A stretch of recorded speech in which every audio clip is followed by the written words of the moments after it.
Hello to all my truth seekers. It's me again. I just thought I'd put out a quick little video.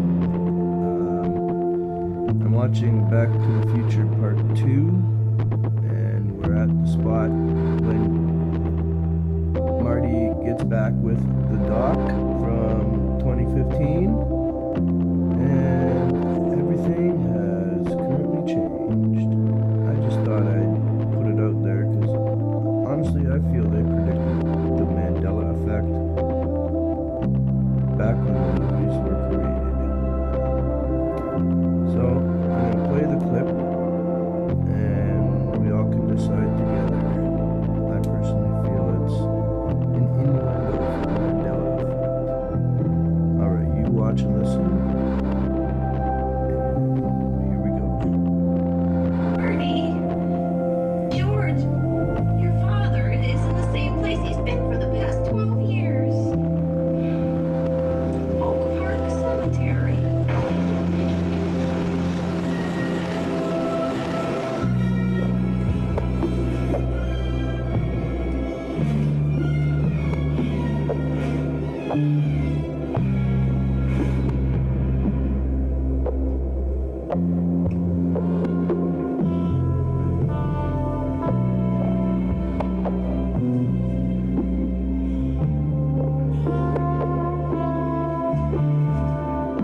No, this can't be happening.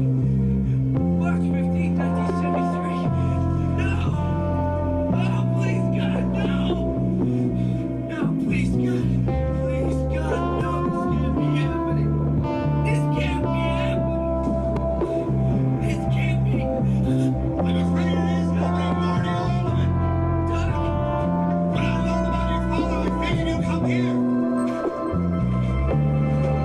you know what happened, Joe? You know what happened? March 15th, 1973. Yes, Marty, I know. Public operator tried to sense I was an illness. The place was boarded up, shut down, so I appeared and borrowed some newspapers. I get it, Doc. I mean, how can all this be happening? It's like we're in hell or something. No, it's Hill Valley, although I can't imagine hell being much worse. Oh, Amy, I'm sorry, boy. The lab is an awful mess. Attaboy. Obviously, the time continuum has been disrupted, creating this new temporal event sequence resulting in this alternate reality. English, Doc. Here. Let me illustrate.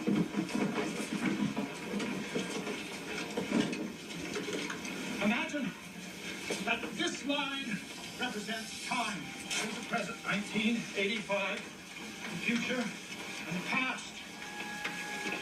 Prior to this point in time, somewhere in the past, the timeline skewed into this tangent, creating an alternate 1985. Alternate to you, me, and Einstein, but reality for everyone else. Recognize this? It's the bag the sports book came in. I know, because the receipt was still inside. I found them in a time machine, along with this.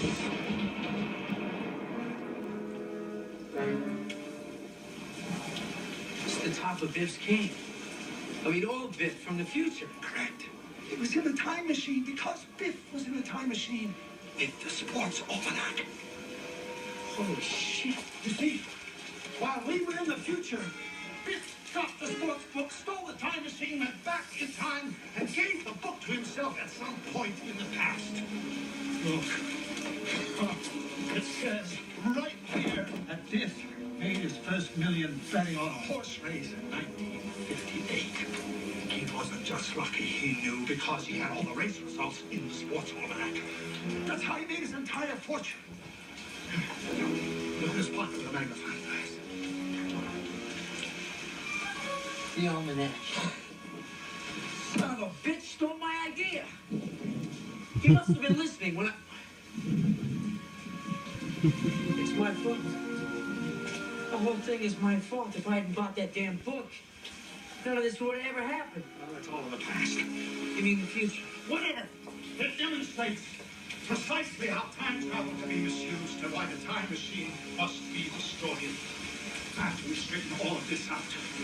Right, so we go back to the future and we stop Biff from stealing the time machine. We can't, because if we travel into the future, from this point in time, it will be the future of this reality, in which Biff is corrupt and powerful and married to your mother, and rich. This has happened to me.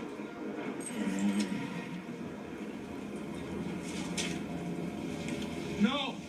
Our only chance to repair the present is in the past, at the point where the timeline skewed into this tangent.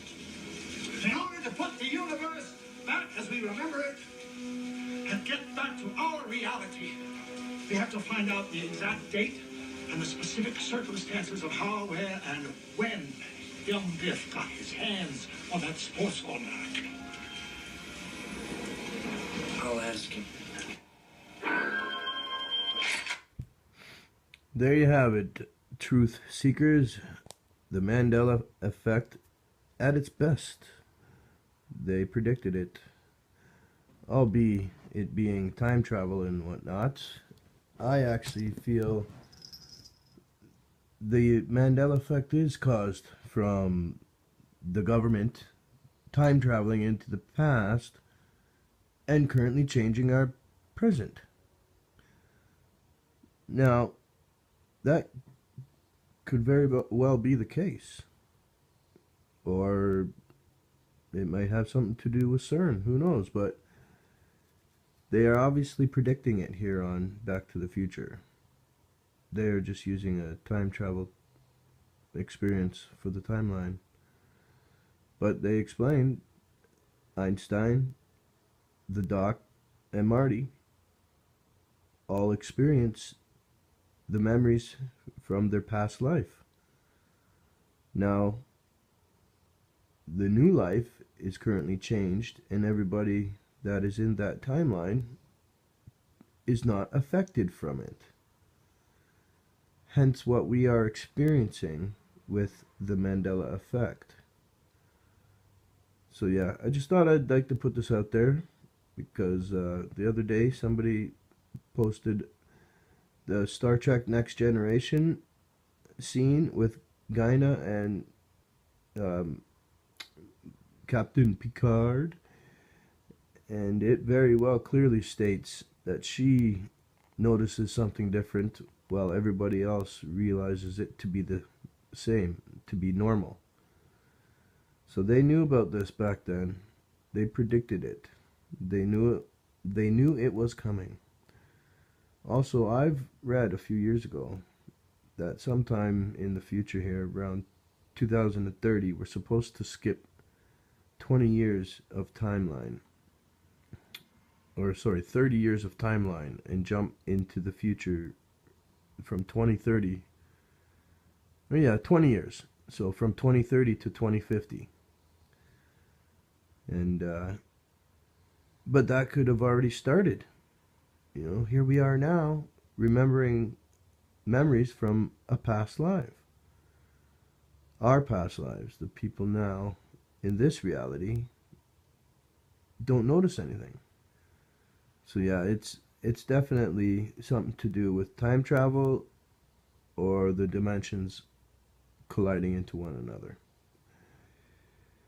Share, comment, and let me know what all of you think. Because I think Back to the Future is definitely a Mandela effect. Anyways, I love all of you. Be blessed. Remember, keep truth seeking. Have a great day.